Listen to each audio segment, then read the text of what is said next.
says, we go to Fredericton because, you know, our mill is only operating 7 months a year. And apparently we don't have enough wood. But if we had more wood, we could work 12 months a year. So I said, oh, so how much wood are we processing? Well, we're missing 44,000 cubic meters a year. That's what we went to Fredericton to ask for. So that way we could work 12 months a year. Okay. So we sit in front of the deputy minister and we request that extra wood.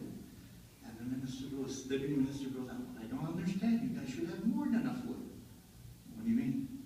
Well, he flips over a page.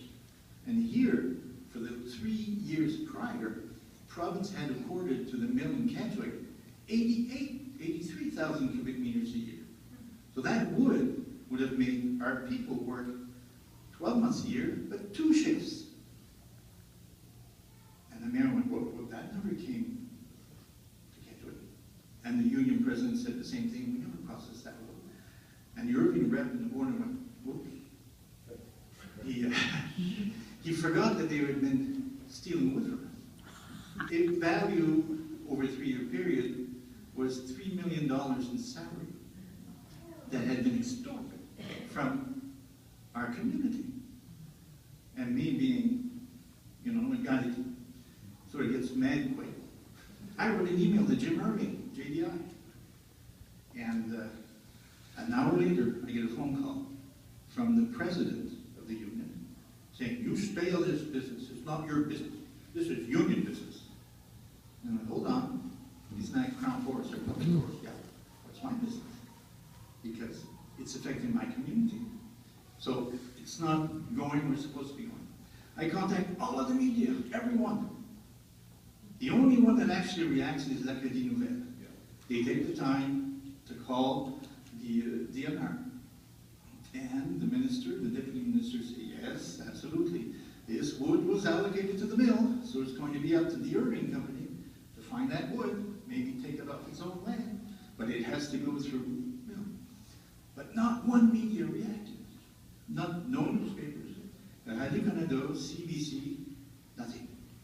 Just like a nouvelle. But got confirmation and published it. But then it got buried. But that's actually stealing from a community. Stealing from us. They had no reason. They didn't say, well, we had another arrangement with the government or anything. That's terrible.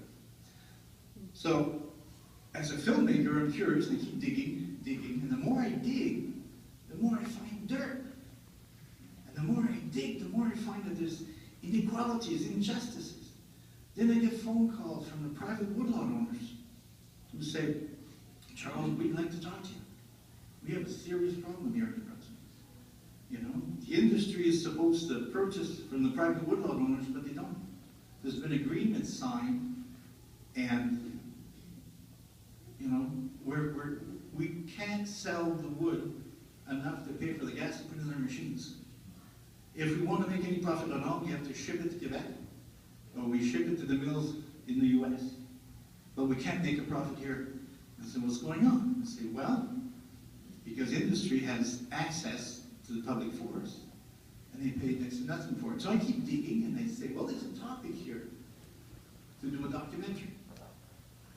The more I keep digging, the more I find that people don't want to talk to me. The journalists don't want to talk to me. Nobody wants to talk about it. You're a journalist, aren't you supposed to talk about it? You know, this. So I do this web series on the internet. I'm up to episode 28. The interesting thing, I had to dig for the first 2 or 3 subjects to agree to be filmed.